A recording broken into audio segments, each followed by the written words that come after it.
మంచిర్యాల జిల్లా ఎల్లారం పోచమ్మ ఆలయానికి భక్తులు పోటెత్తారు. ప్రతి ఆది గురువారాల్లో భక్తులు భారీగా తరలివస్తారు. అమ్మవారికి యాట మొక్కుల్ని చెల్లించుకుంటున్నారు. ఎల్లారం గ్రామం గిరిజన గూడానికి కొద్ది దూరంలో ఈ ఆలయం ఉంది.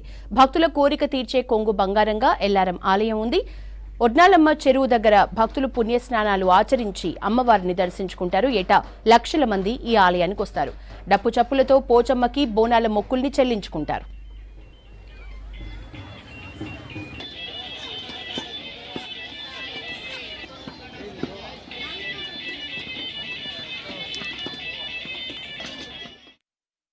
మా దగ్గర ఎల్లారం అనే గ్రామంలో అక్కడ పోషమ్మ తల్లి అనే దేవత దరిదాపు నాకు తెలిసి నా వయసు 54 సంవత్సరాలు.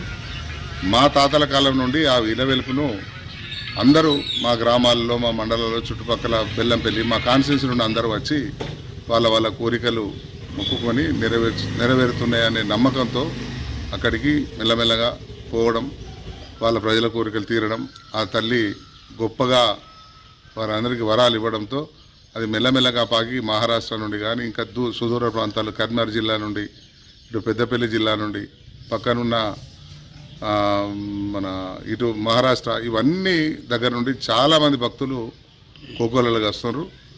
నిజంగా తల్లిని నమ్ముకుంటే మొక్కుకుంటే ప్రతి కోరిక తీరుస్తుందని ప్రతి ఒక్కరు నమ్ముతారు.